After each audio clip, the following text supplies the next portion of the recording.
Bueno, eh, habíamos quedado la clase anterior, ya que pasaron estos 2 días que, bueno, ya yo le he ido comentando lo que ocurrió a los monitores.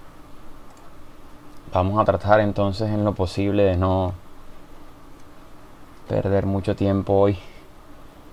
Entonces, habíamos quedado la última clase en... Creo que habíamos visto lo último que hacía referencia a la parte de estructuración en HTML. Alcanzamos a ver formularios, que era como la idea, y vimos algunas ejemplificaciones de etiquetas que pertenecen ya al último estándar de HTML. La idea hoy es arrancar con CSS. Nosotros lo que vamos a tratar de hacer es, desde el principio, saber configurar un archivo de configuración de estilos, propiamente dicho, saber enlazarlo a nuestro HTML y empezar a hacer pruebas conforme vamos haciendo ese enlace como tal. Vamos haciendo pruebas de que efectivamente la configuración se está haciendo de manera correcta. Vamos a empezar con algo, bueno, realmente el conglomerado de lo que es CSS lo vamos a hacer bastante básico, igual que hicimos con HTML. La idea es empezar, sobre todo los que no tienen experiencia, empezar a que vean cómo se hace una configuración de estilos, cómo se maneja la parte de diseño desde el CSS sin tocar la estructura en HTML, cómo hacer propiamente de manera correcta ese enlace entre los archivos, entre él o los archivos CSS que nosotros vayamos a tener con nuestro HTML o con nuestros HTML, porque pueden ser varios documentos. Y sin más preámbulos, vamos a empezar con lo siguiente. Lo primero que tenemos que hacer, lógicamente, es crear nuestro archivo CSS. Vamos a darle acá a New File. Los que están usando Atom, si están usando otro editor, pues ya me imagino que creo que es igual, se hace nuevo archivo. Vamos a colocarle cualquier nombre, pero la extensión debe ser .css. Yo aquí le voy a colocar grupo 2 CSS. Es importante que sepan que la extensión debe ser la correcta para que el navegador pueda leerlo después como una hoja de estilos. Y aquí el editor les dice si se ha configurado de manera correcta el archivo, les dice específicamente qué tipo de documento es el que están modificando. Aquí es donde vamos a hacer nosotros inicialmente nuestras pruebas. Después ya vamos a empezar a ver algunos tipos de configuración de estilos y algo de conceptualización de lo mismo. Pero inicialmente tenemos que vincular este archivo para que nos funcione. Nos vamos aquí al HTML y aquí en el encabezado del sitio donde hacíamos las etiquetas de información, el título y el enlace del icono, vamos a hacer el enlace propiamente de el CSS que acabamos de crear. La etiqueta es la misma del icono, se llama link, solo que el atributo de relación ahora va a ser en inglés hoja de estilo. Y el href, que es donde hacemos referencia al archivo, así como hacíamos referencia aquí al archivo que contenía el icono, aquí vamos a hacer referencia al archivo que contiene nuestra configuración de estilos. Yo lo llamé grupo2.css. Esto se coloca así de manera básica si yo tengo el archivo en el mismo directorio que mi documento HTML. En el caso de que yo tuviera aquí alguna carpeta, yo tendría que colocar acá el nombre de la carpeta y hacer toda la ruta hacia el archivo CSS, igual que con todos los enlaces de archivos que hemos ido viendo hasta ahora, para agregar imágenes, para lo del icono, para absolutamente todo. Hay que colocar acá la ruta del archivo que nosotros vamos a enlazar. Listo, vamos a probar entonces. Si yo aquí grabo, yo me puedo ir de hecho al navegador, recargarlo, darle ver código fuente Y si yo le doy clic acá, me debe aparecer, no me debe hacer ningún error. Obviamente sale en blanco porque no hemos hecho nada, pero no debería aparecerme ningún error. Si ustedes hacen esto y les aparece algún error acá, significa que está mal enlazado el archivo. Y el resto lo vamos a hacer a partir de ahora en este archivo. Inicialmente vamos a conversar un poquito sobre lo que son los selectores. El selector como tal es un apuntador. ¿A qué apunta el selector? A los elementos que tenemos contenidos en nuestro HTML. Principalmente o de manera lógica en el body, porque es la parte visual del sitio. Nosotros podemos hacer de tres formas los selectores.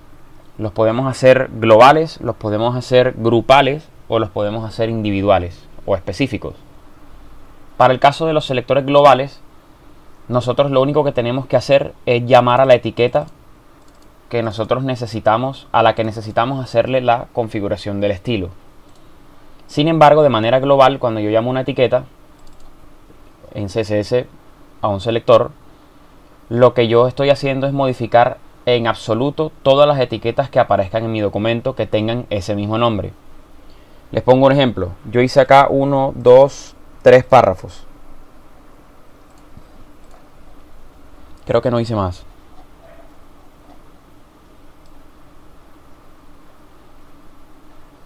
Sí, hice varios. Aquí cuando hicimos lo de HTML5 incluía algunos párrafos, entonces sí hay más párrafos acá. Listo.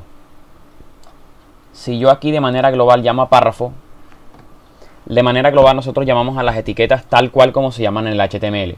Si yo quiero llamar a párrafo, el selector viene siendo P. Si yo quiero llamar a H1, se coloca H1. Voy a colocar los comentarios. Los comentarios aquí se hacen de esta forma. Se coloca un slash con asterisco y para cerrar un asterisco y un slash. Voy aquí a colocar selector global. Y voy a llamar a párrafo. A continuación de que uno hace un llamado a un selector, uno tiene que establecer un bloque de declaraciones. El bloque de declaraciones no es más que estas llavecitas para indicar que todo lo que vamos a hacer o toda la configuración de estilos que nosotros vayamos a hacer va a estar asignada a este selector. Por ende, yo todas las configuraciones que haga aquí adentro se van a asignar a este selector párrafo y por ende a todos los párrafos que contiene este sitio. Vamos a cambiarle el color de letra al párrafo.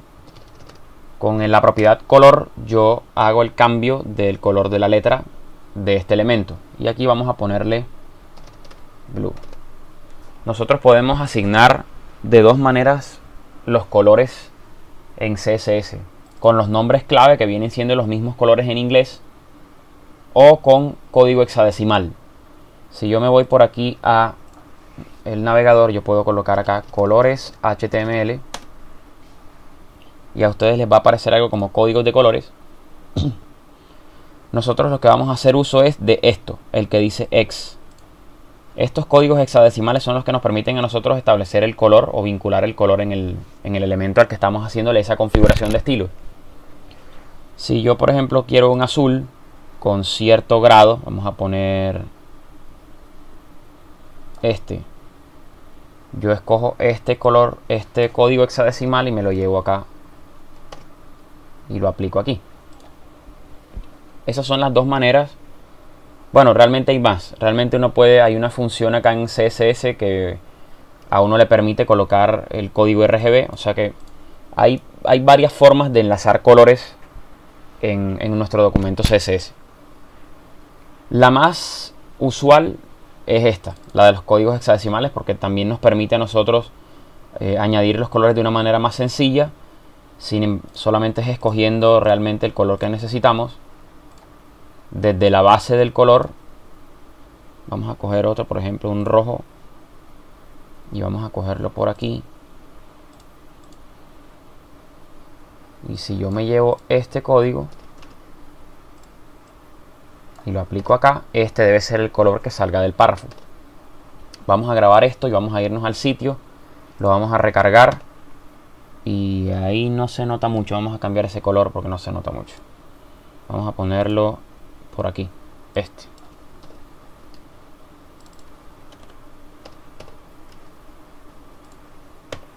Listo. Ahí sí se notó un poco más. Como se pueden dar cuenta, cambian los párrafos que yo le he colocado al sitio web. Al ser un selector global, la configuración de estilos que estamos asignando en el bloque de declaración perteneciente al selector global P me está modificando esa configuración de estilo que le coloqué, en este caso el color de la letra, a todos los párrafos presentes en el sitio.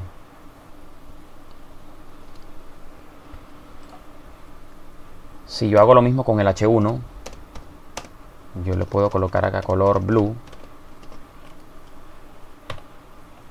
Enseguida se cambia a un color básico de azul, porque el CSS, cuando uno le coloca la palabra clave, él no entiende del grado del azul. Eso depende de lo que uno le escriba acá o de lo que uno le especifique. Hay comandos para colocárselos al azul oscuro o al azul claro. Tienen sus referencias escritas en inglés. Este blue es el azul básico, que viene siendo este que se está mostrando acá. Sin embargo, yo puedo querer hacer selectores grupales. El selector grupal a mí lo que me permite es llamar a varios elementos a la vez y colocándoles una misma clase para que obtengan una misma propiedad o una misma configuración de estilos. Ejemplo, yo necesito que tanto el H1 como el H2, que son dos etiquetas diferentes, estén en el sitio centrados. Yo lo que puedo hacer con ambas etiquetas es colocarles una clase igual. Yo a esto le voy a colocar una clase que se llama centrado.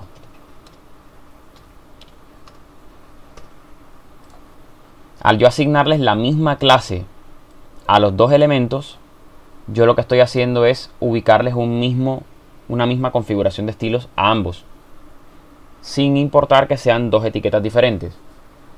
La llamada en el CSS a las clases es con un punto previo a la palabra que uno asignó como nombre de clase.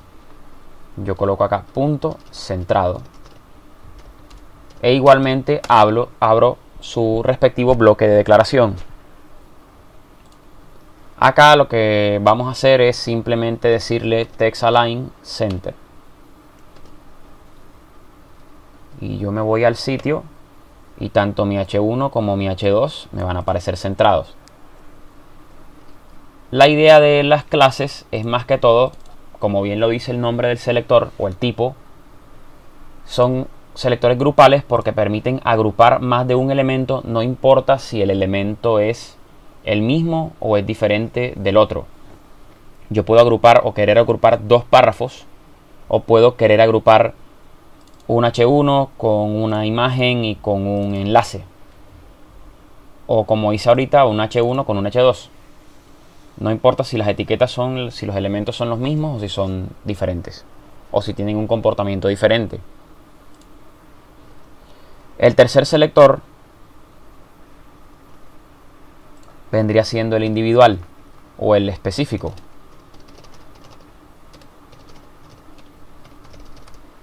Este selector existe básicamente para determinar un grado de especificidad tal de una configuración de estilo sobre un elemento. Pongo un ejemplo. Yo tengo acá que todos mis párrafos sean de este color rojizo que encontré en el navegador. Pero yo necesito que solo uno de esos párrafos tenga el tipo de texto en negrita, el estilo. Entonces yo a este primer párrafo, que es el que yo necesito en específico, le coloco un ID de nombre negrita. Y aquí en mi selector individual vamos a hacer, al igual que con las clases, colocar los nombres, pero esta vez en vez de punto, un numeral.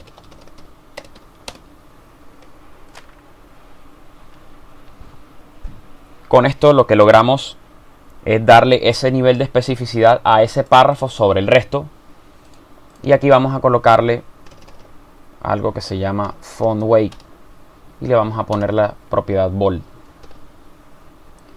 Si yo me voy al sitio,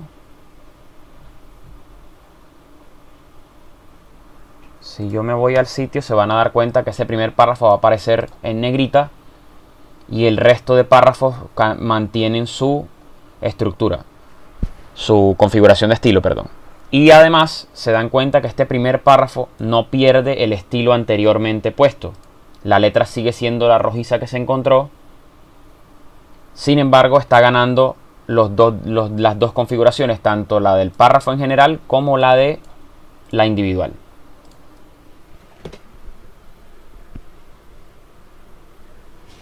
Eder, ¿no ves la pantalla?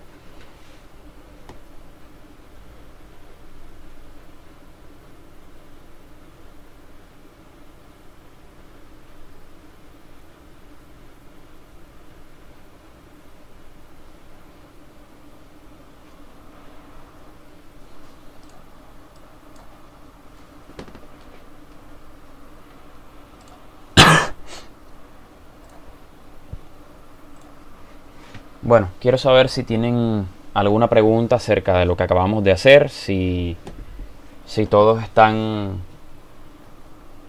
de acuerdo a lo que se ha ido haciendo, si tienen algún inconveniente, si tienen alguna duda.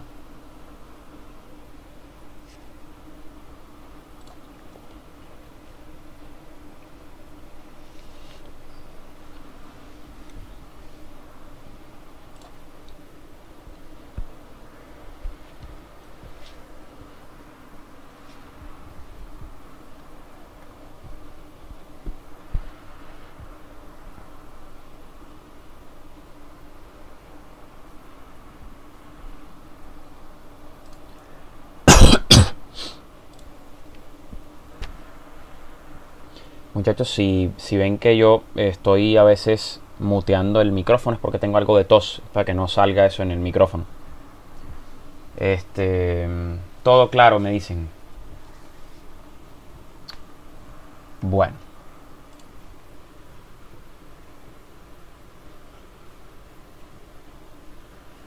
No entendí fue la foto que mandaron ahorita. No sé si Eder está teniendo problemas para ver la pantalla compartida.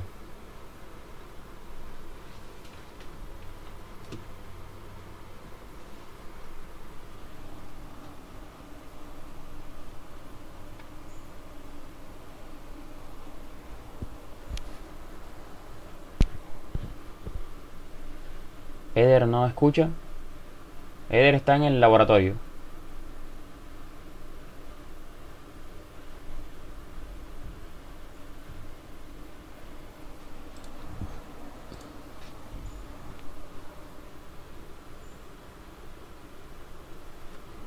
Dígame.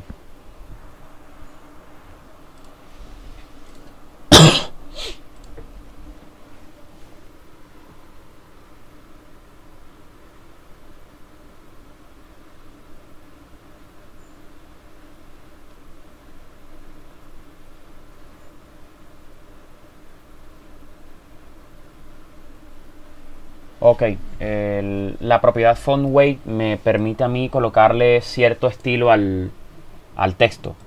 En este caso, tú sabes que uno al texto le puede colocar el negrita, por decirte algo. Entonces, este weight lo que hace sobre la fuente, sobre el texto, es trabajar el grado del grosor de la letra. Si quieres que sea el básico de negrita, el básico de este lighter me permite a mí colocar la letra más clara. Vamos a hacerle el ejemplo aquí. Este lighter me coloca la letra un poco más clara de lo normal. Y si yo no quiero usar solo bold, sino que yo le quiero dar un grado, yo puedo darle el grado de negrita que yo quiera. Qué tan gruesa o qué tanto grosor quiero la letra, de cómo quiero que aparezca. O esa parte del estilo de las letras, ¿no? El bold es el básico y se coloca el grado de negrita normal que conocemos.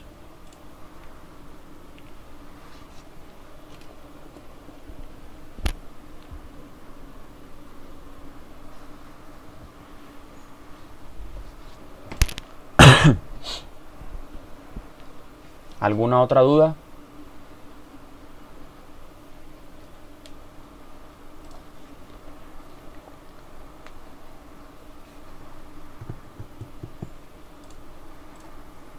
Listo.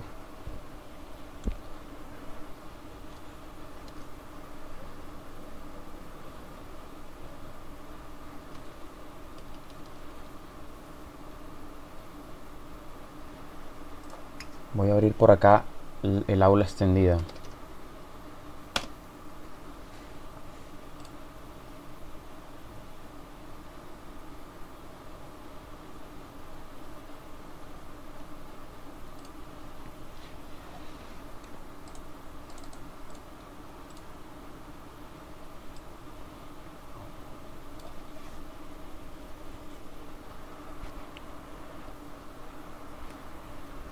Ok. Estábamos conversando sobre los tipos de selectores. Tenemos, les decía, el selector global, el selector grupal para las clases y el selector individual para los IDs, las identificaciones. Sin embargo, estos selectores como tal se escriben de manera simple. Simplemente se les coloca el nombre de la etiqueta, aquí en este caso, o el nombre de la clase, o el nombre del identificador que está asignado en el HTML. Pero este grupo de selectores como tal son selectores simples. Entonces yo puedo colocarle aquí una caracterización de selectores simples. Si yo por aquí quiero hacer uso de selectores compuestos, lo que vamos a ver es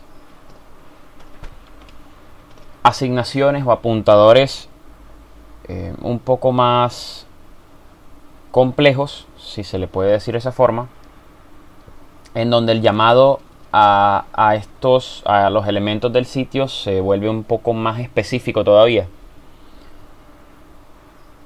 Por ejemplo, yo tengo por aquí un formulario, o dos, creo. Vamos a ver esto. Un formulario, el otro está comentariado. Yo tengo por acá un formulario que tiene varios inputs. Hicimos varios ejemplos de input donde colocábamos ejemplos con tipo de texto, con tipo date, con tipo URL. Vamos a verlo aquí. Aquí está. Sin embargo, si yo necesitara hacerle una modificación de estilo a mi formulario, en donde yo solo necesito hacerle cierta configuración a las cajas que son de tipo texto, yo tendría que ser muy específico en mi CSS y no simplemente colocar input. Porque si yo de manera global coloco input y yo aquí le digo que vamos a colocarle que el espaciado interno sea de 15 píxeles, todo mi formulario o todos los inputs van a cambiar a esta configuración. La idea realmente es que si yo necesito hacerle esa configuración de estilo solo a los inputs que tienen el tipo texto, yo tendría que ser un poco más específico a la hora de colocar este selector, por más global que sea. Entonces, una manera es colocándole esa especificidad aquí a través de estos corchetes y colocándole el type.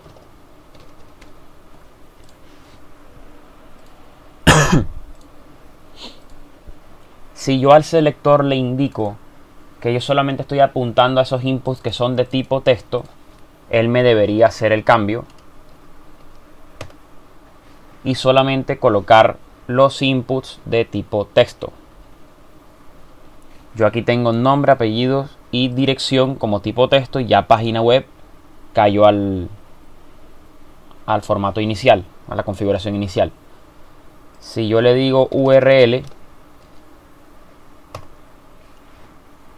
baja la normalidad del resto y la URL es la que cambia. estoy dándole un poco más de especificación o de particularidad a ese selector para que mi configuración de estilo sea un poco más específica o apunte hacia algo más específico.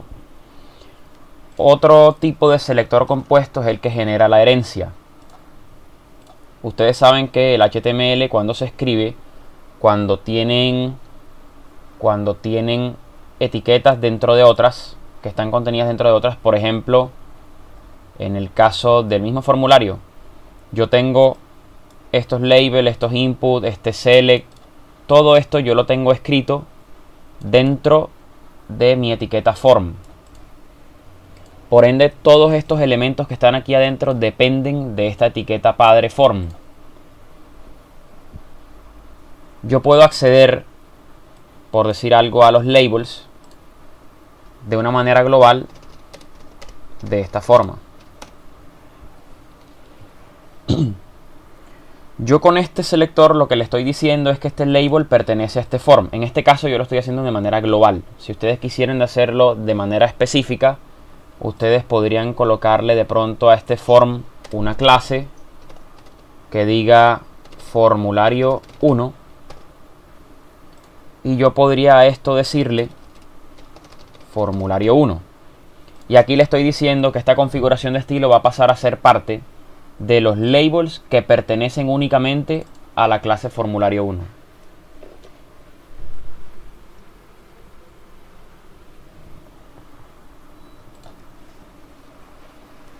¿Sí está claro el concepto de lo que acabo de decir?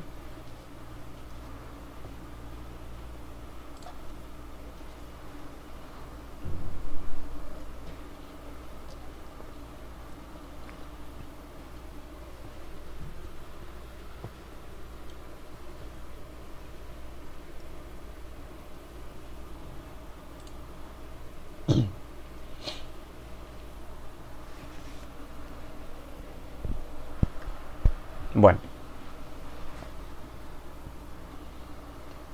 como yo en mi HTML veo que efectivamente todos estos elementos que están acá están contenidos entre la apertura y el cierre del form, yo le estoy diciendo implícitamente que todos estos elementos que yo tengo acá dependen de esta etiqueta. Así como form, h2, hr, video, todas estas etiquetas dependen de el body. Y el body depende del HTML porque están una dentro de la otra. Una contiene a las demás.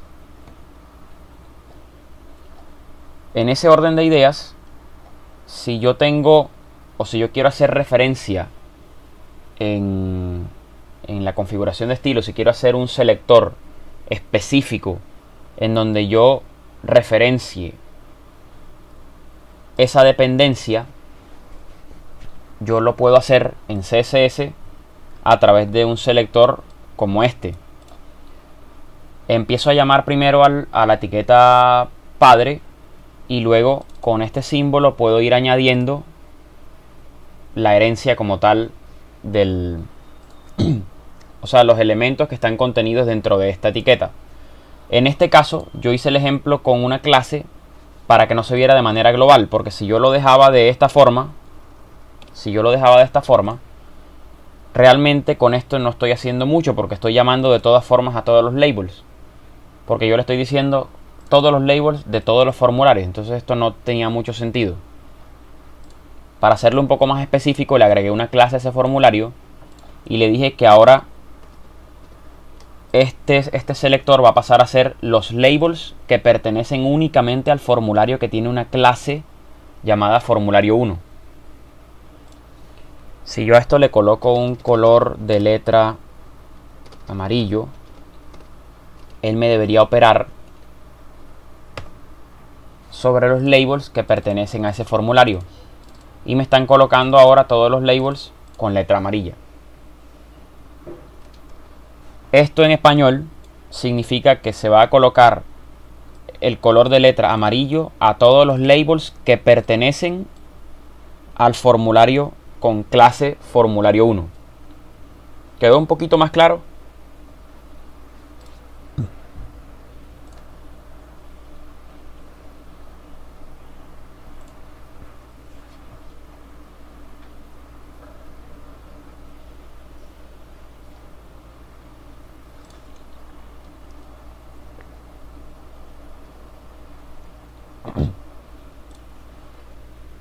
Perfecto.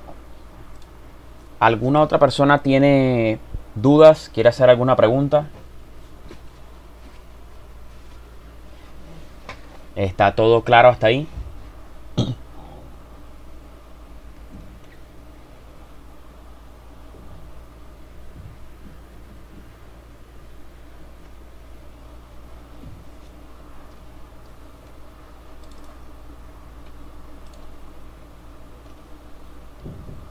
Listo.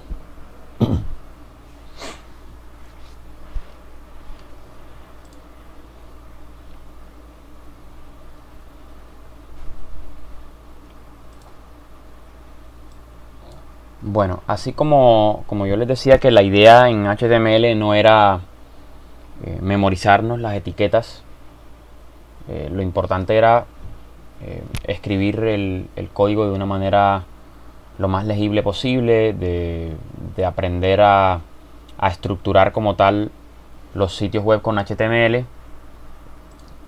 porque a fin de cuentas estas etiquetas, si a uno se le olvida en algún momento, se le pasa cómo era que yo colocaba los campitos donde van los nombres que simboliza lo que uno tiene que escribir en las cajas de texto. Uno lo busca, les aparece el label y uno lo coloca.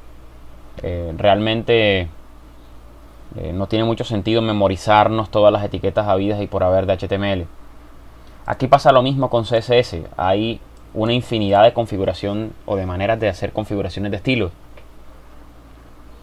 Y hay un montón de propiedades y cada vez siguen saliendo más y más propiedades dependiendo incluso de la capacidad de la capacidad de lectura, perdón, de los navegadores. Sin embargo, es bueno hacer como algunas prácticas lo más básicas posibles, no enfatizarnos en aprendernos todos los tipos de configuraciones o tipos de propiedades o los tipos de los valores que se pueden asignar a esas propiedades.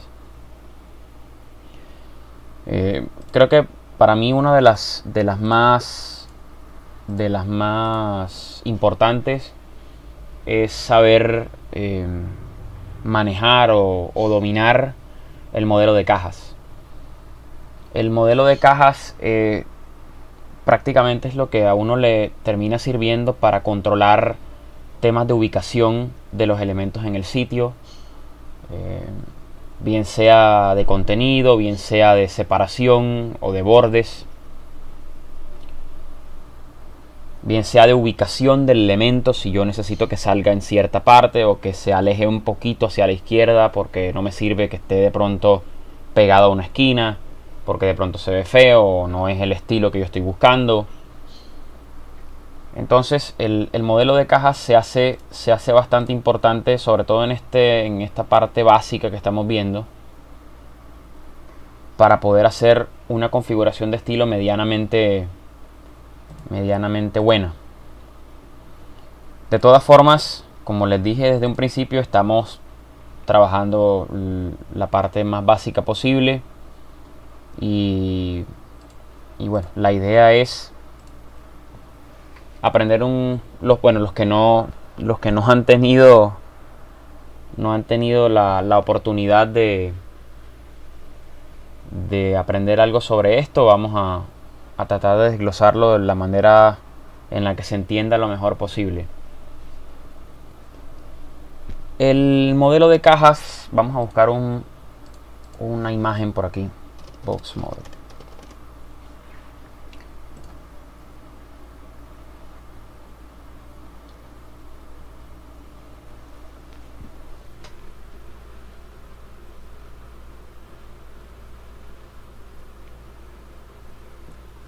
Listo, Luis, no te preocupes. Les decía, el modelo de cajas tiene, bueno, de hecho son 5, aquí veo 4, pero tiene 5 grandes propiedades de las cuales uno hace uso para no solamente la muestra de los contenidos de los elementos, sino también de su ubicación o del comportamiento que tienen al momento de ser ubicados en un sitio específico. Hay un audio encendido.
Todavía no se da cuenta.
Pero sigue encendido el micrófono.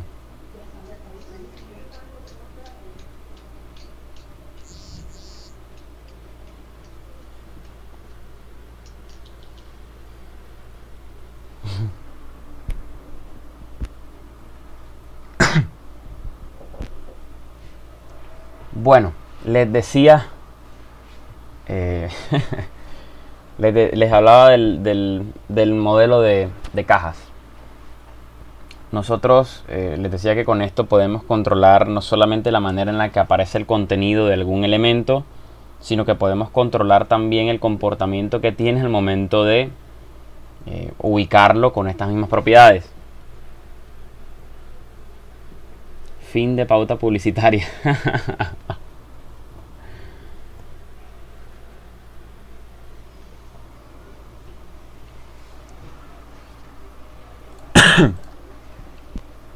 Bueno, la manera de aplicar esto es la siguiente. Nosotros debemos ver los contenidos como tal, como un... los contenidos que tienen los elementos los debemos ver a manera de cajas. ¿Cómo hago esto para que no quede tan de pronto un poquito complicado de entender? Si nosotros le asignamos una propiedad border a algún elemento, vamos a hacerlo con el h1. Si yo le agrego a esto un borde, los borders se agregan de la siguiente manera. Primero le agregamos el ancho del borde, que se da en píxeles. Separamos con espacios, luego le damos el tipo del borde, le colocamos solid, que es el básico, y luego le colocamos el color. Vamos a colocarle de color blue. Yo recargo el sitio y ustedes ven que donde dice laboratorio multimedia, ahora acaba de recibir un borde alrededor. Ese borde establece los límites del elemento al que yo le estoy colocando esa propiedad. Con eso nosotros sabemos cuál es el espacio que en este momento tiene asignado ese elemento, o qué tanto espacio, o con qué tanto espacio cuenta. Si nosotros nos vamos aquí al modelito que les acabé de mostrar, el contenido de los elementos, el contenido de esa caja viene siendo esto que está acá, lo que está escrito. El contenido, si yo me voy a mi HTML, el contenido de un elemento siempre va a ser lo que está dentro de esa etiqueta. Si mi etiqueta es H1, lo que hay entre la apertura y el cierre de H1 es el contenido de ese elemento. Por eso les decía aquí, viene siendo esto que señalo. En ese orden de ideas, en ese orden de ideas les decía, lo que viene siendo el borde Lo que viene siendo el borde es lo que yo acabo de colocar. El borde que se ve alrededor de donde dice Laboratorio Multimedia 1 junto con todo este espacio asignado. Sin embargo, ustedes ven acá dos propiedades. Una se llama padding y la otra se llama margin. Esta propiedad padding controla el espaciado interno que hay entre el elemento y su borde. O sea, qué tanto espacio hay entre lo que contiene esa caja, lo que contiene el elemento, y el borde del mismo. Y el margin es el que controla el espaciado externo del elemento, o sea, externo al borde, que casi siempre garantiza el espaciado que hay entre todo este elemento y los demás elementos que componen el sitio web. O esta página en específico. Vamos a hacer un par de pruebas. Yo a este H1 le voy a añadir un padding general, es con doble D, de 50 píxeles. Yo coloco ese padding de 50 píxeles, yo me voy al sitio y lo voy a recargar. Y se van a dar cuenta que el espacio que hay entre el Laboratorio Multimedia 1 y el borde de ese H1 se amplía. Y se amplía todo lo que yo le dé. Si yo le doy aquí 75, él sigue ampliando. Si yo lo dejo en 0, él se mantiene con el comportamiento normal que tenía. Y en el caso del margen, el margen ya se lleva todo, incluyendo el borde, todo el elemento como tal, toda la caja, y la separa del resto de los elementos que están contenidos en el sitio ahora mismo. En este caso, el H1 está limitando con el borde del body arriba y está limitando con el H2 que tiene abajo. No limita todavía con ningún elemento ni a la izquierda ni a la derecha. Y limita es con el borde del sitio. Si yo a esto, en vez de padding, le coloco ese margin de 50 píxeles, lo que voy a hacer es separar todo el elemento 50 píxeles de todos los lados. El elemento mantiene su comportamiento con respecto al espaciado interno, pero se está separando 50 píxeles de todos los lados del sitio, tanto a la izquierda, a la derecha, arriba y abajo, que limita con el H2. Lo mismo que hice con el padding lo hago con el margin. Si yo esto lo sigo aumentando, ese espaciado externo sigue aumentando. Sin embargo, nosotros contamos con 4 propiedades extra a estas propiedades para cada una, para especificar el lado en el que queremos nosotros hacer o establecer ese espaciado interno. Entonces, si yo al padding le digo solo left 50 píxeles, bueno, aquí está centrado, entonces no se ve muy bien. Vamos a usarlo con top. Eso, o le quitamos el centrado aquí, cualquiera de las dos. Aquí ustedes alcanzan a ver los 50 píxeles que se lleva hacia la izquierda. Si yo a esto se lo aumento, vamos a ponerle 200. Yo voy a seguir generándole espaciado interno hacia la izquierda a este elemento. Ahora voy a dejar las cosas como estaban y lo que voy a cambiar aquí es top. Top significa para la parte de arriba. Entonces ahora el espaciado interno que me va a generar sobre este elemento es los 50 píxeles que van hacia arriba. Hacia la izquierda y a la derecha no está generando nada. Sin embargo, como esto tiene una propiedad centrado, que fue una clase que le agregamos, por eso les aparecen centrados los elementos, el contenido de los elementos. ¿Cuáles son las 4 propiedades? Les decía, left para izquierda, right para la parte derecha, top para generar hacia arriba y bottom para generar hacia abajo. Y aquí hago lo mismo. Y si yo a esto le quiero generar doble, por ejemplo un padding top, vamos a ponerle de 50, y un padding bottom y vamos a ponerle de 100, él está estableciendo que hacia arriba tiene un espaciado interno de 50 píxeles y que hacia abajo tiene un espaciado interno de 100 píxeles. Las 4 derivaciones de la propiedad padding también se pueden aplicar para la propiedad margin.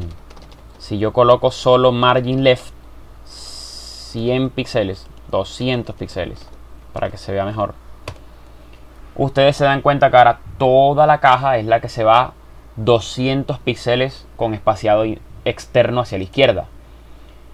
Hacia la derecha, hacia arriba y hacia abajo está manteniendo la propiedad de manera normal. Si yo esto lo cambio a right, se dan cuenta que ahora la mantiene hacia la derecha. Lo mismo sirve para las otras dos. Top me está generando los 200 píxeles aquí, o bottom, ya que está limitando hacia abajo con el H2.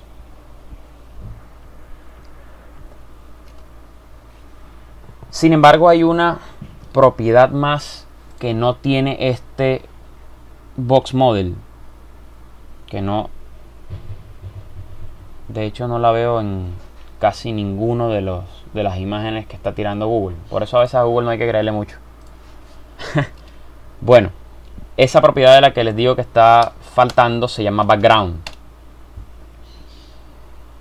Las 5 propiedades básicas del modelo de caja son el contenido, que ya les dije que es lo que está sobre la apertura y el cierre de esa etiqueta. Está el borde, que es el que establece los límites.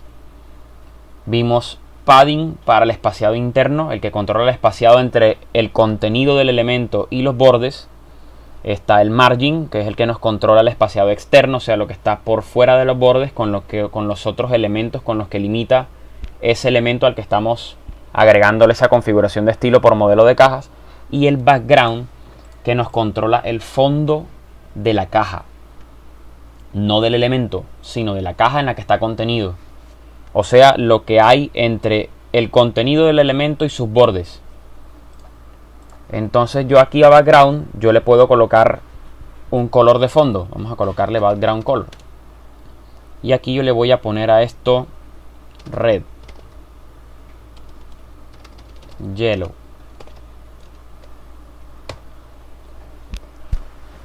¿Qué sucede con el fondo? El fondo de ese elemento específicamente se puede ir ampliando, incluso si uno hace las propiedades que les describí anteriormente, sobre todo la de padding. La de margin es si el fondo del sitio contiene algo específico. Para el caso del padding, si yo aquí le genero a esto un padding de 50 píxeles, creo que cabe resaltar que cuando uno hace la propiedad general sin especificarle el lado, creo que ya les dije que eso establece el valor para las 4 otras propiedades o las otras 4 derivaciones. No tengo que colocar right, top, bottom y left para yo establecer que todas van a tener el mismo valor. Si yo las quiero establecer todas con el mismo valor, simplemente dejo el nombre escrito de la propiedad en general. Aquí lo que va a hacer esto es ampliarme el espaciado interno 50 píxeles y con él se amplía también el color del fondo. Sirve más cuando uno coloca una imagen. Vamos a quitarle el padding y vamos a colocarle a esto un background image. Con background image lo que hacemos es colocar una imagen de fondo en ese elemento. Vamos a establecer una imagen de fondo aquí, se coloca la URL de esta forma y vamos a buscar una imagen que tengamos acá. Yo tengo aquí una de fútbol. Vamos a colocarle esa imagen, fútbol.jpg.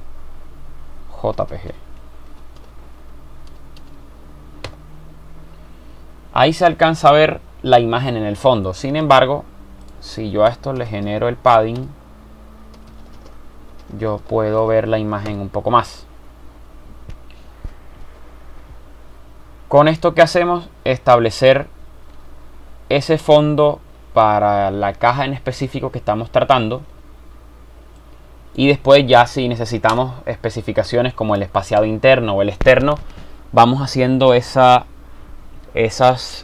grado de especificidad sobre lo que necesitamos en el caso para los modelos de cajas, en donde si nosotros necesitamos que esté un poquito corrido a la derecha, entonces le hacemos un pequeño margin left para que este pedacito de aquí se corra tantos píxeles.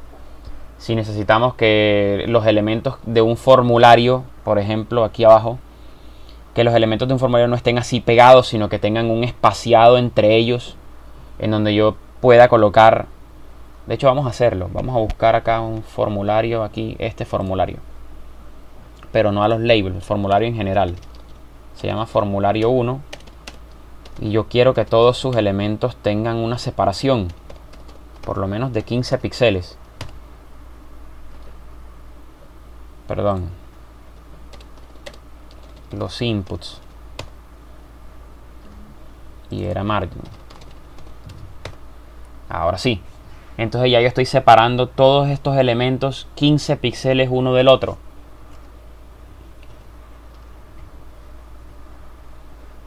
Aquí ustedes pueden hacer uso de ese modelo de cajas para centrar elementos que no son textuales, para especificar de pronto cómo quieren el borde aquí del video, cómo salga, si yo quiero que el estilo de borde sea diferente, si yo le quiero hacer o no un borde a este video, si quiero que aparezca centrado, si quiero que aparezca a la derecha, cómo quiero de pronto que aparezca esta casilla del audio, que las listas y las tablas aparezcan de cierta forma.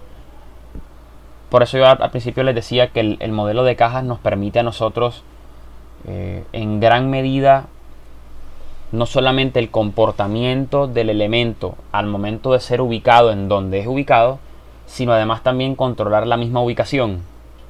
Si yo necesito que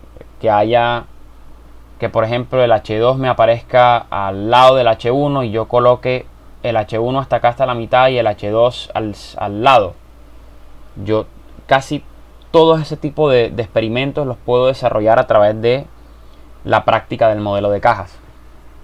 Ahora, hay algo que tiene este modelo que no estaba tampoco en la imagen, que es la posición del elemento. Yo puedo establecer de manera básica, para no decirle a esto, si yo por ejemplo quiero que esto aparezca a la derecha, no decirle desde aquí que le dé un margin de 500 píxeles para que esto aparezca centrado, o de 1000 y pico de píxeles para que esto me aparezca de este lado, a la derecha. Existen unos elementos unas propiedades, llamadas float, que es la que me permite a mí ubicar en cierta medida el elemento. Vamos a ver si hacemos un ejemplo de eso. Por ahora voy a comentarear el background. Me imagino que ya ustedes, los que están haciendo la práctica, lo deben tener escrito. Por ahora lo voy a dejar básico así como estaba. Le voy a dejar el borde.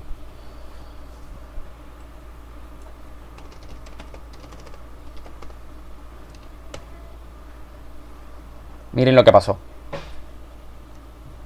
La propiedad de flotar o float a mí si se puede llamar de esa forma, me desbarata un poquito la estructura que yo le acabo de hacer al sitio. Pero la razón de eso es que yo le estoy diciendo al elemento que yo necesito que flote hacia la derecha. Eso lo que hace es que me desconfigura en este momento como yo tenía, si se le puede llamar desconfigurar, porque ustedes saben que como estamos haciendo prácticas básicas, yo lo que estoy haciendo es poner todo en bloque.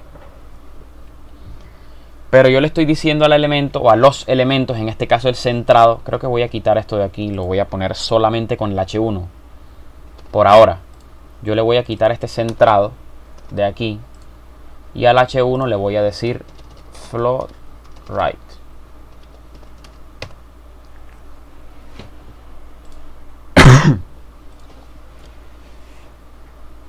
¿Qué hizo? Me quitó todo el bloque que yo tenía del elemento y me lo colocó. Si se dan cuenta que ya las líneas del borde no van hacia todas las partes del sitio, así, todo hacia la izquierda y todo hacia la derecha. Está contenido únicamente aquí a la derecha. Si yo a esto aquí le coloco, no estaba acá, aquí left, pasa exactamente lo mismo, solo que hacia el otro lado. Esa propiedad flotante, como les dije ahorita, lo que hace es, valga la redundancia, hacer flotar al elemento hacia el lado al que yo le estoy diciendo. Aquí sí no se puede hacer lo del top y del bottom, porque en este caso, por ejemplo, si se coloca top, le estamos haciendo exactamente lo mismo. Y si se coloca bottom, no está pasando nada. La razón es porque como él despliega esto en bloques, el top y el bottom sin una especificación previa o una configuración más personalizada del elemento no nos va a funcionar. Y para el caso del centrado, varias veces me han preguntado, y si yo quiero que flote al centro, no es necesario colocarle que flote al centro. Ya con esta propiedad de aquí centrado, como es un elemento textual, esto hace que él, entre comillas, haga su ubicación hacia el centro. Entonces yo le voy a devolver aquí la clase que tenía, y aquí él me devuelve el elemento hacia el centro.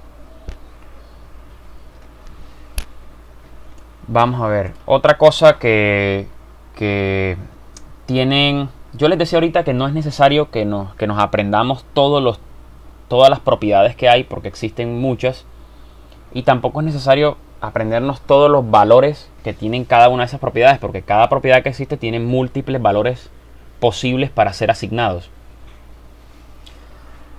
Hay una propiedad que se puede considerar como importante, que es la del display, que es la que me permite a mí ver de qué manera se despliega el elemento dentro del sitio, incluso si yo no deseo que se despliegue.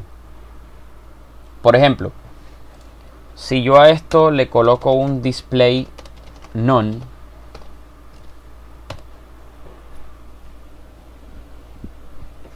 miren lo que ocurre. Lo que está haciendo es decirle al navegador que no me muestre todo lo que está contenido en esta clase. Por defecto, los elementos se categorizan en bloque. Por eso ustedes ven que cuando yo coloco un elemento acá y coloco un segundo elemento, el segundo elemento automáticamente se me coloca debajo. De todas formas, en el caso de necesitarlo, uno coloca el display de esta forma, block. Aquí no está pasando nada porque les dije que ese era el básico. Existe un otro tipo de despliegues que, dependiendo de cómo se estructuran acá las etiquetas, se puede llegar a hacer que se desplieguen se desplieguen los elementos en línea. Se escribe inline. En este caso, yo le estoy diciendo a centrado, o sea, a H2 y a H1, que se desplieguen ambos en la misma línea. Si uno coloca ese inline, le está permitiendo al navegador, como lectura, que cuando él lea a ese H1 de clase centrado y a ese H2 de clase centrado, por favor me los coloque en línea los dos. Si yo quito la propiedad de despliegue, como les dije, como yo les comenté ahorita que el básico era en bloque, él me los vuelve a desplegar en bloque.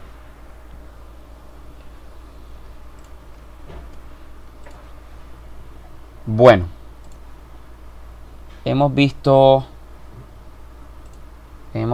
varias cosas de CSS. Me gustaría, si tienen alguna pregunta, que me las hagan, que no se queden simplemente ahí como esperando que la clase termine.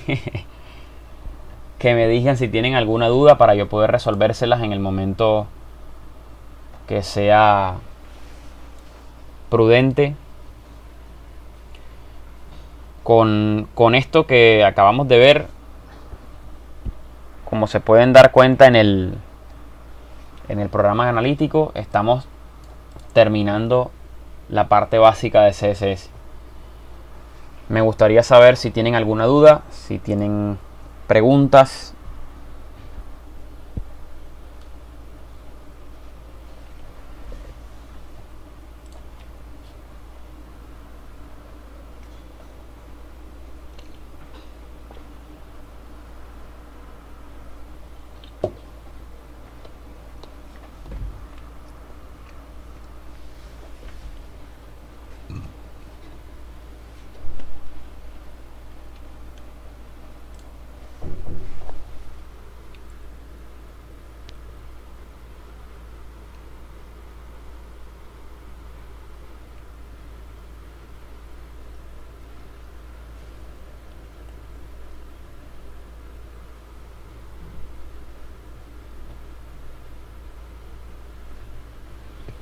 con respecto a lo de la imagen, mira, hay varios tipos de propiedades que te ayudan a la hora de establecer una imagen de fondo en un elemento.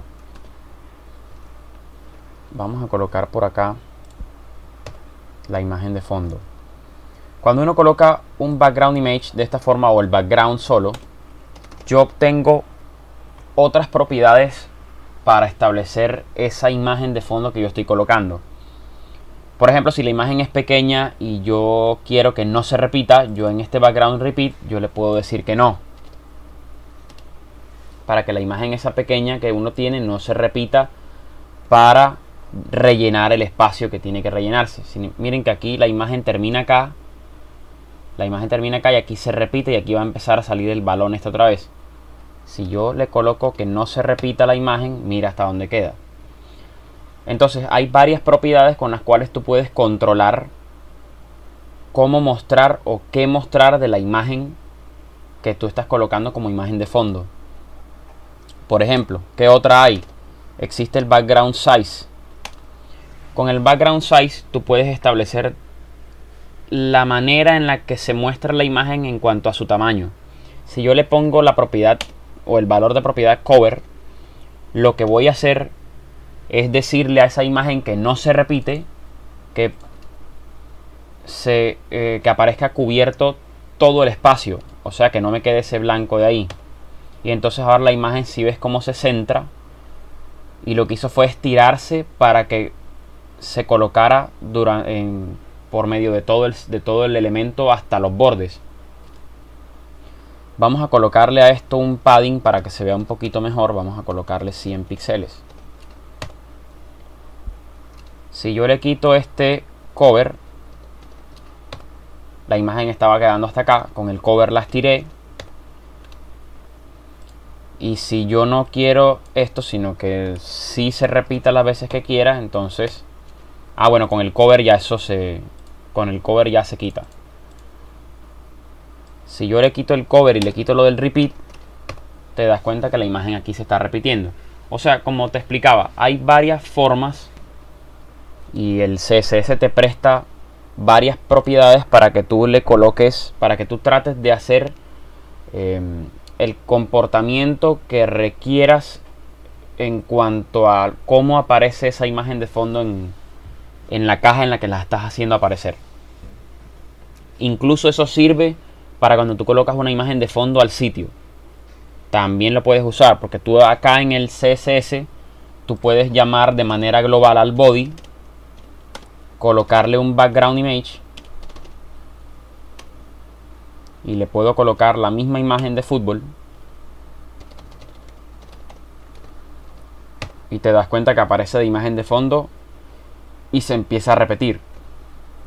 Y yo a esto le puedo dar las mismas propiedades de no repetir y le puedo dar la misma propiedad de size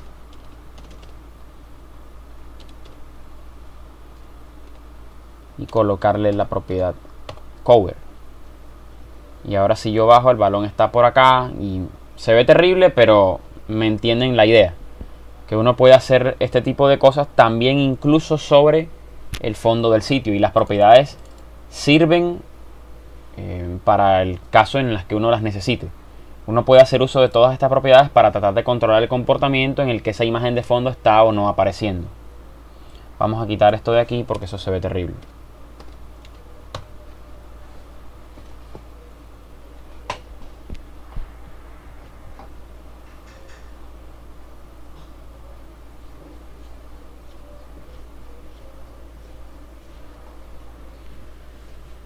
¿Hay alguna otra pregunta?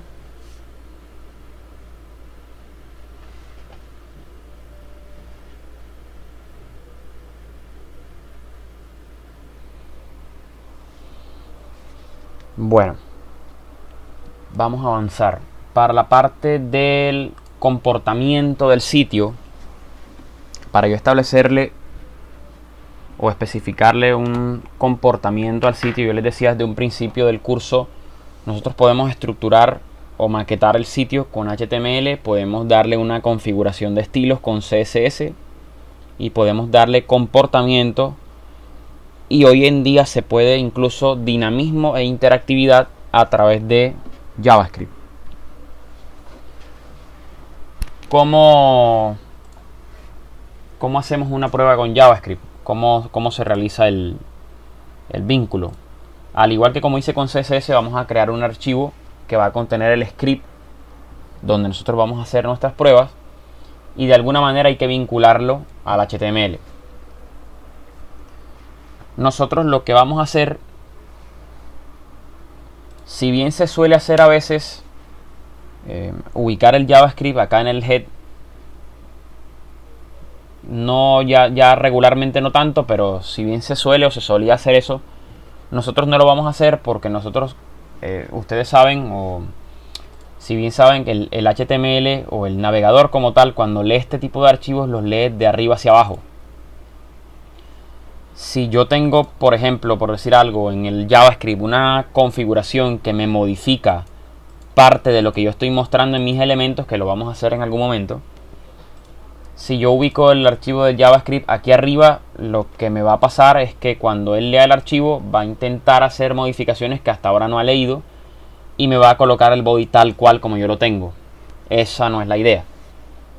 Para las páginas que van a tener mucho uso del JavaScript como tal, sobre todo para dinamismo en el tema de lo que va apareciendo en el contenido, lo ideal es armar el script previo al cierre del body. Entonces, ¿qué voy a hacer yo? Me voy a posicionar aquí antes de cerrar el body. Por ahora voy a grabar y voy a por aquí a crear un nuevo archivo.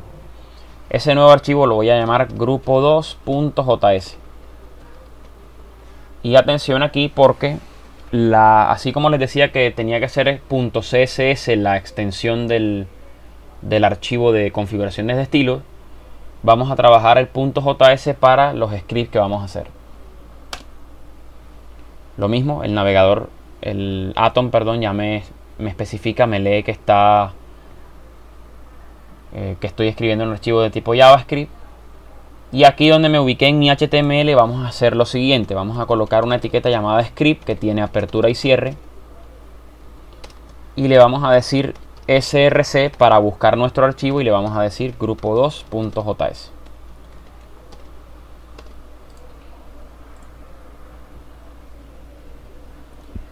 Vamos a usar una función muy básica en JavaScript para poder probar si la referencia que acabamos de hacer está bien hecha. Y yo por aquí le voy a decir alerta y le voy a colocar por acá hola mundo.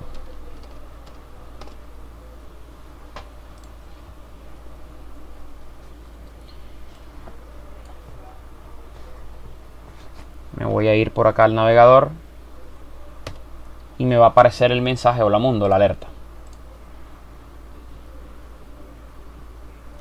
Si a alguno no le sale la alerta, que me diga por favor.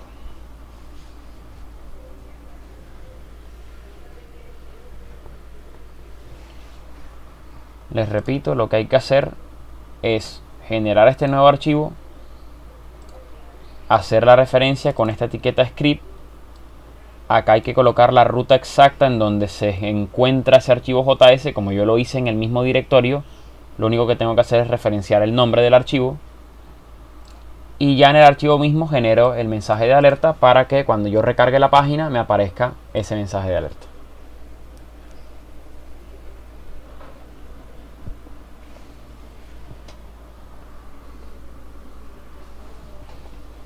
Todos están familiarizados con algún lenguaje de programación. O las personas, por ejemplo, que no habían visto nunca nada de desarrollo o de diseño web, tampoco se han visto vinculados con ningún otro tipo de lenguaje de programación.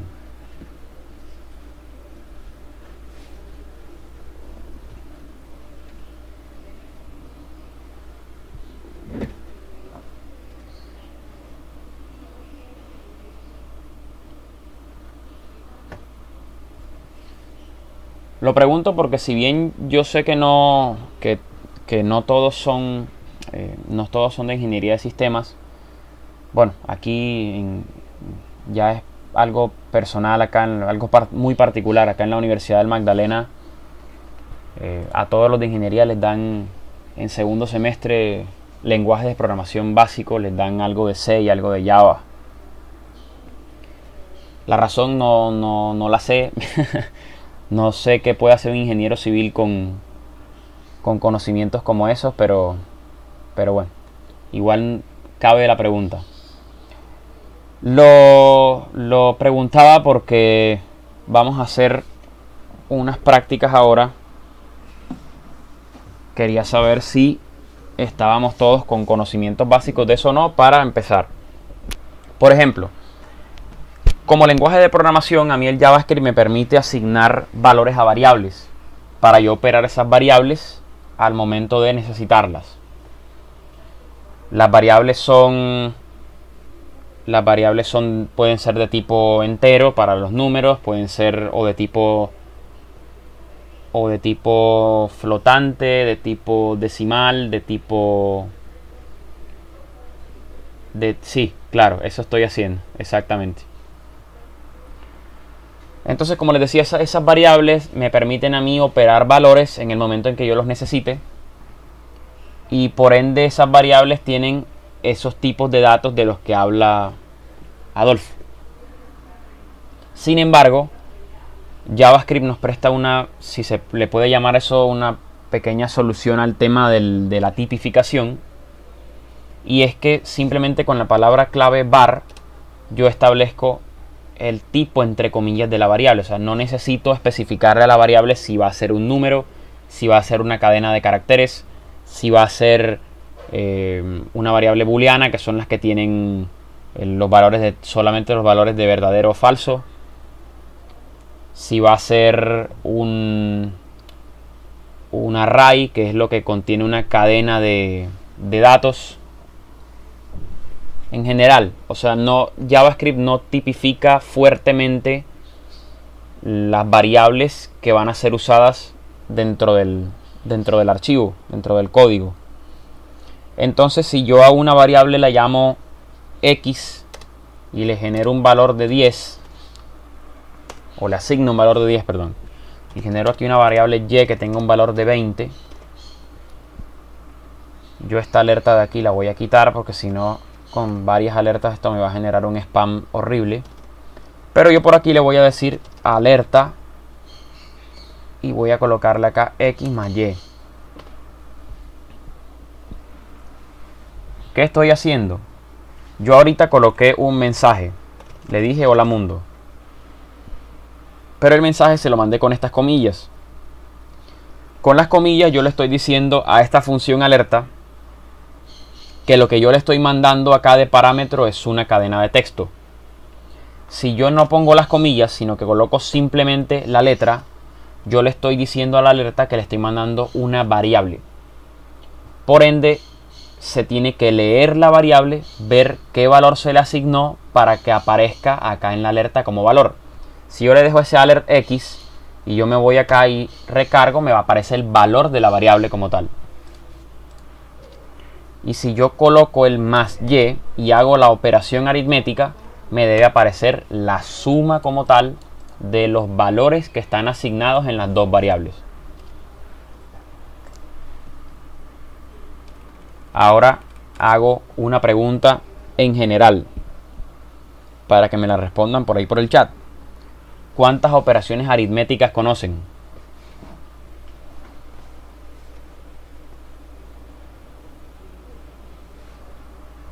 Los comentarios se hacen con la doble slash. Operaciones aritméticas.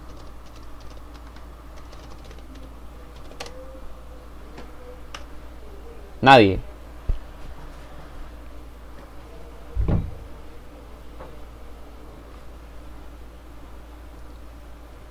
Vamos muchachos, ¿qué pasa? Operaciones aritméticas. Suma, ok.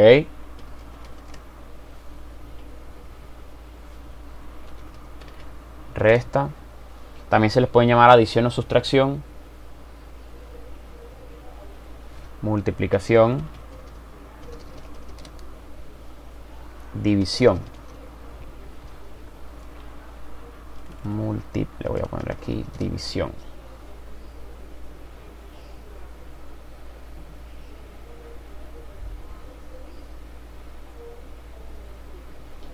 No, pero no me voy a meter con librería ahora. Simplemente especifico operaciones aritméticas. Te faltan 3.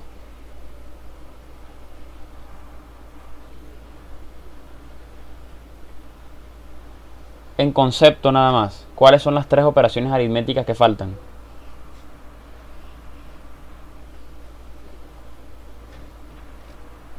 Me extraña.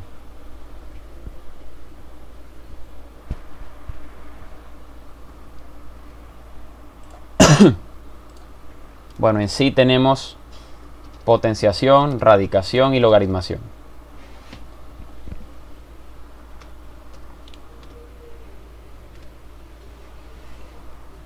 Vamos a arrancar con las más básicas, que son estas 4. Suma, resta, multiplicación y división. La suma ya la hice. Yo generé por aquí una alerta en donde yo le decía x más y.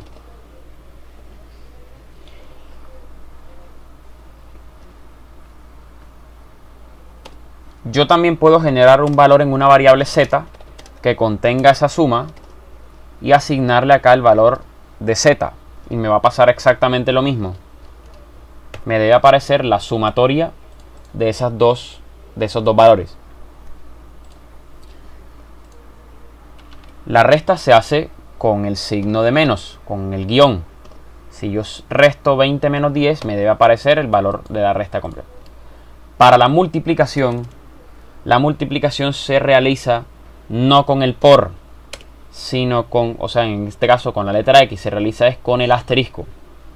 Entonces, si yo coloco x por y, debe ser x asterisco y. Y ahora me debe esa variable z asignar la multiplicación de esos dos valores, o sea, 200. Y para el caso de la división, si yo divido y entre x, la división se hace con el slash y me debe dar 2. Les hago otra pregunta muy conceptual. Yo obtengo 2 valores de una división. ¿Cuáles son?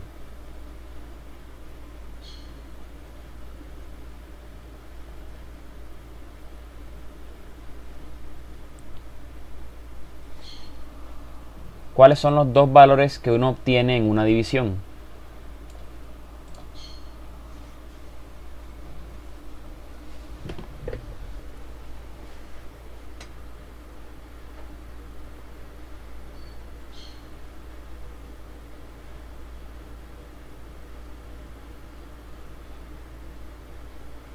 Muchachos, es tan grave, les cuento.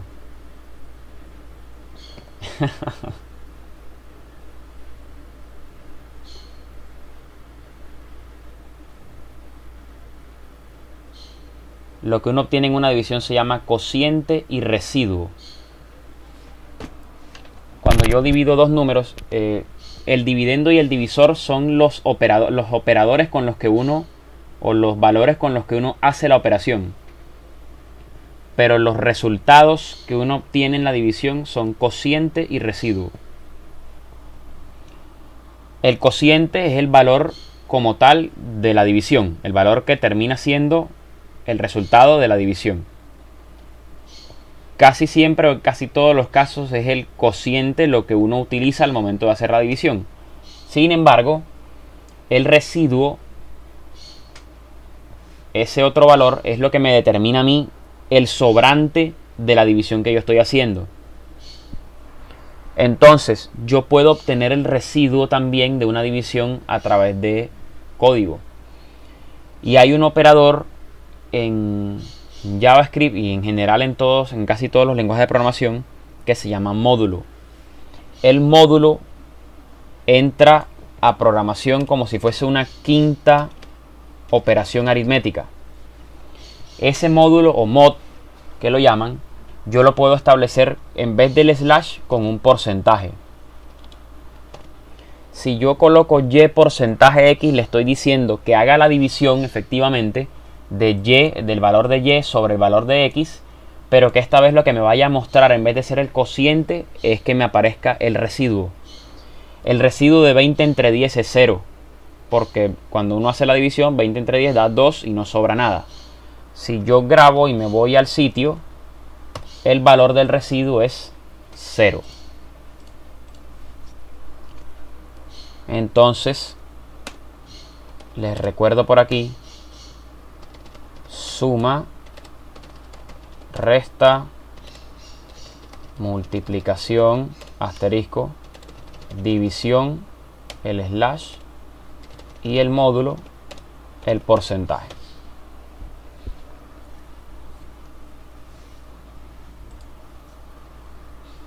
Esta alerta la voy a comentar por aquí. Bueno, y aparte de las operaciones aritméticas, existe una cosa que se llaman operadores lógicos. Estos operadores lógicos nos permiten hacer, en ciertas medidas, algunas comparaciones. Alguien que me dé un ejemplo de un operador lógico, si los conocen. Los deben conocer. El tema es que de pronto algunos no lo han usado en programación, pero bueno, empiezo yo entonces. Hoy no están muy animados.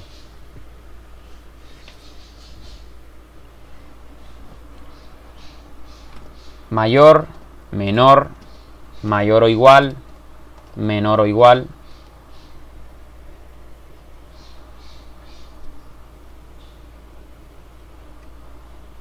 Hay dos iguales. Hay un igual que es este de aquí, que es el de asignación, con el que yo asigno este valor a esta variable. Pero si el igual que yo voy a operar es de comparación, si yo voy a preguntar si un valor es igual a otro, el igual en JavaScript se hace con tres iguales pegados. Y en el caso de que yo quiera preguntar si un elemento es diferente del otro, yo coloco un signo de admiración y dos iguales.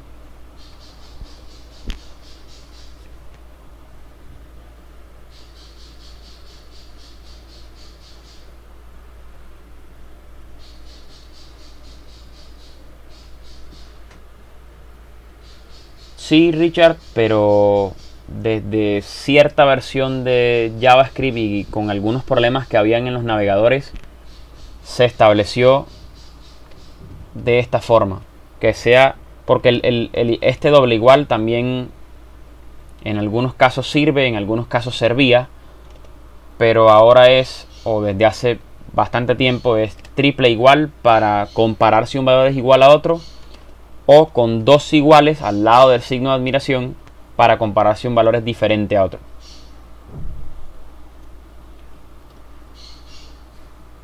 Listo. Si yo pregunto por los operadores de asignación,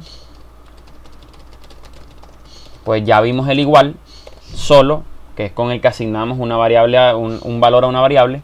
Y también tenemos el de negación, que es todo lo contrario. Lo que hace es, si yo tengo un valor booleano en verdadero, lo que me hace es convertirlo a falso y viceversa. Bueno, para poder hacer ejemplos con esos operadores lógicos, lo que vamos a aprender a hacer ahora son los condicionales. Si yo quiero comparar si X es igual a Y, que son los dos valores que yo tengo ahí arriba, esto se hace o la estructura es de esta forma. Es todo obviamente en inglés, un inglés bastante técnico. If, y se colocan los dos paréntesis, que es donde va a colocarse la condición lógica con la que se va a hacer la comparación. Se coloca un bloque de declaración, que es lo que va a pasar, todo lo que yo pongo aquí va a pasar si se cumple esta condición lógica. Si esta condición lógica no se cumple, yo tengo acá al lado de esta llave una palabra else, palabra clave, para yo colocar acá un segundo bloque de declaración en donde yo diga que va a pasar ciertas acciones si no se cumple esa condición lógica puesta arriba. La condición lógica que yo le voy a colocar aquí es si X es igual a Y.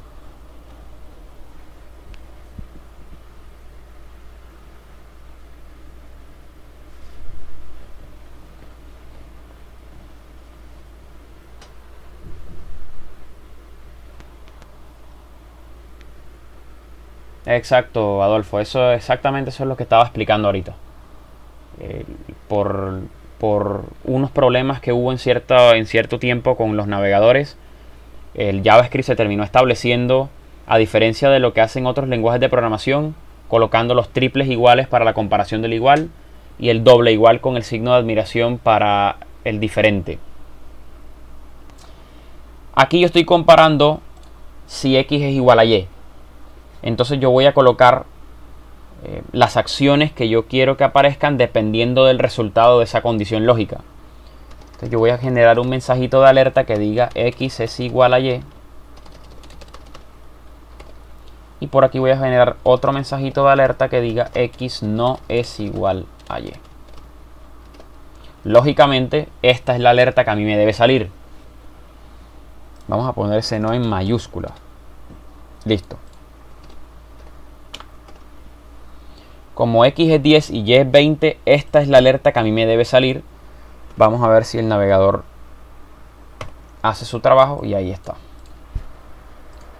A mí no me aparecen las dos alertas, me aparece solamente la de la condición, la del bloque de declaración, dependiendo de ese resultado de la condición lógica. Si yo aquí le pongo y le cambio esto y le coloco diferente, yo aquí le digo x es diferente a y aquí le digo que no es diferente a y. Y ahora la condición que debe aparecer, el resultado de la condición debe ser este.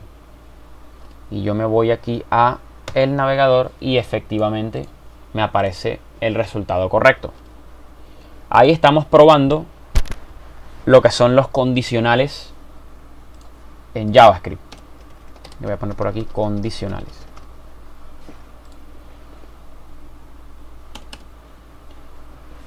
Antes de irme del tema de operadores, JavaScript nos permite a nosotros el uso de estas operaciones aritméticas incluso con texto o con otro tipo de valores para variables que no sean necesariamente números. Por ejemplo, y es el ejemplito que voy a dar ahora mismo para no extenderme tanto con eso. La suma a nosotros nos permite, cuando las variables tienen valores no numéricos, nos permite hacer concatenaciones. Entonces la suma no solamente nos permite a nosotros sumar dos elementos, dos valores numéricos, sino que aparte nos permite concatenar, por ejemplo, texto. Yo por aquí arriba voy a generar dos variables más. Le voy a decir variable A, que va a decir hola con un espacio, y variable B, que va a decir mundo. Y yo por aquí abajo, por aquí, en vez de este valor le voy a decir valor Z va a ser A más B. Tal cual como yo hacía la suma en su momento para los valores numéricos de arriba, del X y del Y. De hecho, voy a empezar haciendo la prueba para que vean que no he hecho más nada extraño. Voy a generar aquí, voy a quitar estas alertas y lo que voy a hacer es comentar estas dos para que no aparezcan. El valor de X más Y debe ser 30 y si yo recargo me sale el 30 y ahí está probada la suma de números.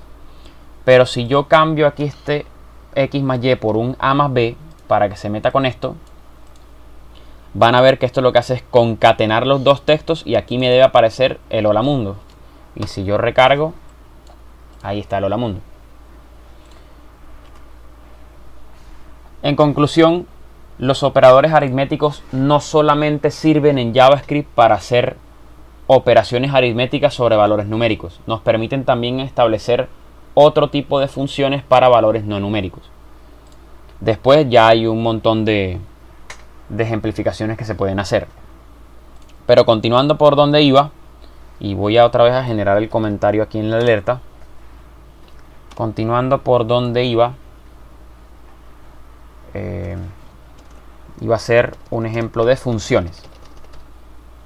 Las funciones en JavaScript, cuando las implementamos nosotros desde cero, nos permiten no extendernos en código.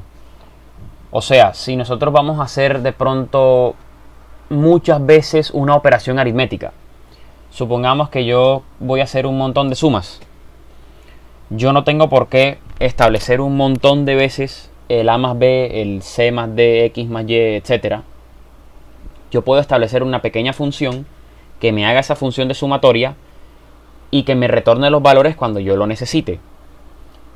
Para hacer una función uno coloca la palabra clave function en inglés y el nombre que uno le quiere dar a la función. Vamos a colocarle a eso sumatoria. Les dije con la alerta, les daba el ejemplo de que uno coloca el nombre de la función y entre paréntesis el parámetro. Como yo estoy creando la función, yo le voy a decir es qué parámetros él va a necesitar. Yo le voy a poner por aquí valor 1, valor 2 y un bloque de declaración. O sea que cuando yo llame a esta función necesariamente debe recibirme dos parámetros.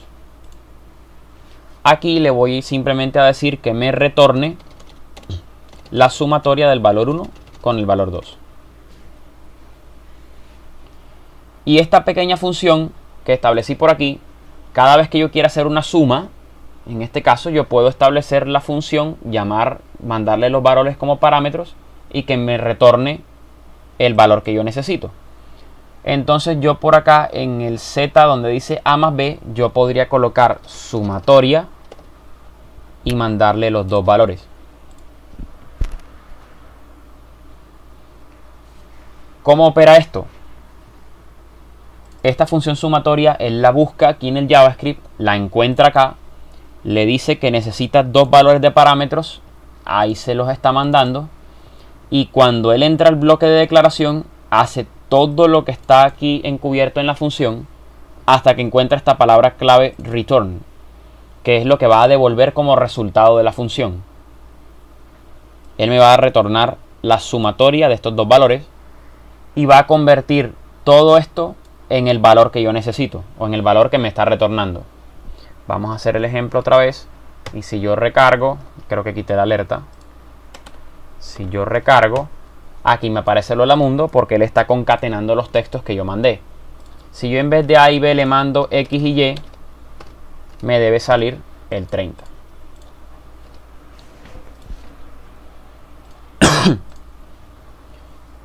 Bueno, supongamos entonces ahora que yo quiero hacer una especie como de calculadora en la que yo necesito no solamente mandarle los valores, sino además mandarle un tercer parámetro que sea la operación que yo voy a realizar. Yo podría colocarle aquí como calcular valor 1, valor 2 y aquí le puedo colocar operación. Y dependiendo de si la operación es una o la otra, podemos establecer, les doy un ejemplo. Si yo garantizo que la operación 1 es la que va a realizar la suma, entonces yo le digo acá si operación y hago un condicional, si operación es 1, él me va a realizar, vamos a colocar por aquí adelante una variable resultado sin nada asignado, y por aquí en operación yo le digo si operación es 1, entonces que me realice una suma. Resultado va a ser igual, le voy a asignar lo que vale valor 1 más valor 2. Si no, como yo tengo más valores, yo le tengo que seguir preguntando por operadores con operadores lógicos. Entonces si no es eso, yo le coloco un if otra vez para preguntarle si operación ahora vale 2 y hago esto exactamente igual, solo que con el signo menos, porque para mí operación 2 va a ser resta, sustracción, y esto viene igualito. Si ahora es operación 3, yo multiplico los valores. Si la operación es 4, los valores los voy a dividir. Y si la operación es 5, yo voy a sacar el módulo. Al final le voy a dar un else para decirle que si el valor que yo estoy mandando como operación es diferente de cualquiera de esos, entonces yo le voy a mandar resultado un mensaje que dice operación inexistente. Esto por darles un ejemplito básico. No, si yo quisiera hacer una calculadora realmente podría elaborarlo un poquito más, pero para no extenderme mucho en esto, sino que más bien darles como una especie de prueba de cómo vamos realizando funciones para que vean cómo operan estos parámetros, es más o menos la razón del ejemplo. Entonces yo por aquí a esa variable z le voy a decir calcular y le voy a mandar x, y y 1. ¿Qué me debe salir en el alert z? La sumatoria de x y y. Uy, vamos a ver qué pasó ahí. Ah, ok, perdón, no estoy retornando. Al final yo debo colocar que retorne resultado. Me faltó el return. Él lee todo esto, pero en algún momento él debe retornarme el resultado que yo estoy necesitando. Entonces que me retorne resultado. Ahí está el 30. Si yo en vez de 1 le digo 2, él me manda parámetro 1, el valor de x, parámetro 2, el valor de y, parámetro 3, el valor que yo le estoy dando a la operación. En el 2, él me debe restar valor 1 menos valor 2. Ahí está el menos 10. Si yo le digo 3,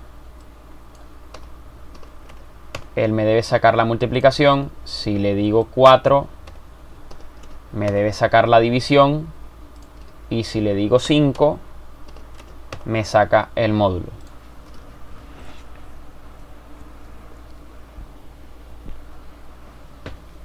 ¿Cómo vamos hasta ahí? ¿Sigue todo claro? ¿Tienen alguna duda? ¿Algo no entendieron? Me interesa mucho saber cómo van.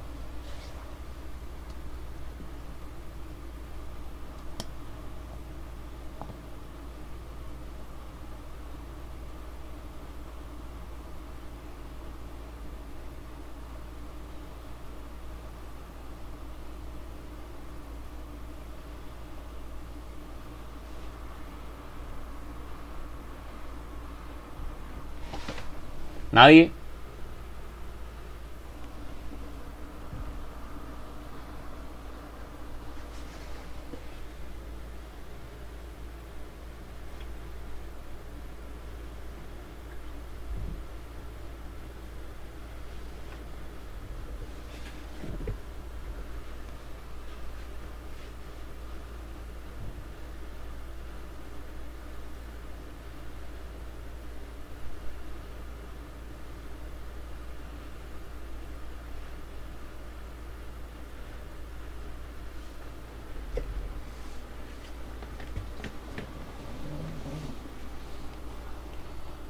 Les hago una pregunta. ¿Están todos haciendo la práctica mientras la voy haciendo yo y explicando o no, o solamente están atendiendo la clase?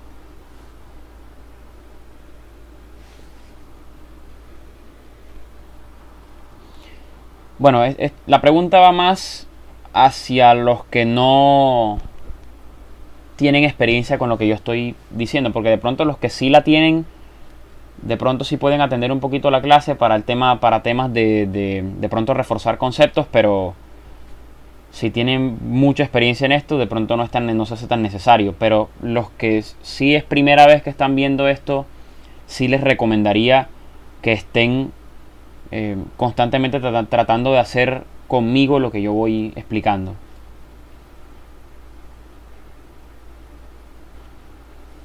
No, sí, no importa si se retrasan en el chat. La verdad, el chat, que mientras estén haciendo esto, es lo que menos importa. El chat se vuelve importante cuando tienen alguna duda y yo se las puedo tratar de resolver enseguida apenas me la comentan.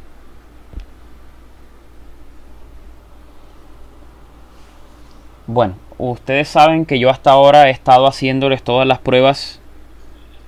He estado haciéndole todas las pruebas a través de alertas. Pero yo les decía al principio, antes de arrancar con JavaScript, que yo puedo de manera dinámica modificar el contenido de las etiquetas que yo he colocado acá en el HTML. nosotros en JavaScript vamos a ver lo que es eventos para tratar de hacer esas pequeñas prácticas de interactividad entre lo que va haciendo el usuario y cómo le responde el sitio. Pero también vamos a ver especificación de esto como objeto como tal y cómo hacemos para llamarlo desde el JavaScript a cada uno de estos elementos, tanto de manera global como de manera particular, para hacer la operación que necesitamos que se haga dentro de su contenido.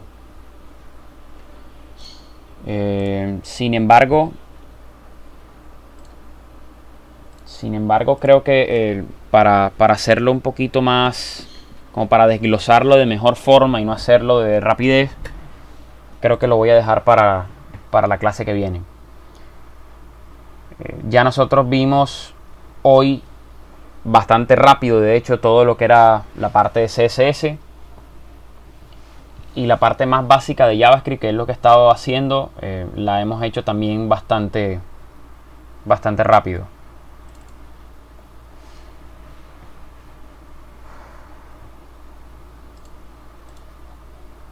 Listo. Yo en el aula extendida les voy a dejar una actividad en el módulo de CSS, en el tag, en la pestaña, perdón, de CSS. Bueno, yo no se las he puesto por aquí. Cuando la modifique, se las activo para que les aparezca. Y les voy a dejar una actividad aquí en el módulo de HTML que, bueno, como pasó lo ocurrido, no se las he subido. Entonces yo les voy a poner un foro sobre fundamentos de HTML, como lo ven aquí. Me falta modificar una cosa para activárselos. Les voy a subir el archivo de la clase de hoy y les voy a subir el video, obviamente. Y les voy a dejar esto que está por aquí, un pequeño quiz, para que ustedes lo realicen. Es un quiz completamente, o sea, es teórico práctico, pero no tienen que tirar código en ningún momento, simplemente responder las preguntas que hay ahí y listo. Entonces les voy a dejar este foro de fundamentos de HTML, que básicamente trata sobre la importancia o cómo consideran, según su opinión, la importancia de la web el día de hoy. Les dejo, como les dije, el archivo con el video, les dejo el quiz de HTML y les voy a dejar por aquí en CSS una pequeña actividad de CSS para no irnos tanto y ponerles más cosas. Por lo menos, como ya entramos a JavaScript, de todas formas yo no les voy a poner actividad de JavaScript por ahora. Vamos a ver si de pronto la semana que viene, cuando terminemos la parte de lo de interactividad que les estoy diciendo, antes de entrar a jQuery, yo les dejo esa pequeña actividad de JavaScript para que la hagan. Por ahora resolvimos todo bastante rápido y pues listo, para no extenderme más y que de pronto se generen más actividades y más tipos de respuesta por parte de ustedes a través del aula extendida. Entonces vamos a dejarlo hasta acá. Les decía, archivo y video que se los subo ahorita, la actividad del foro y el quiz. Y por acá en CSS les dejo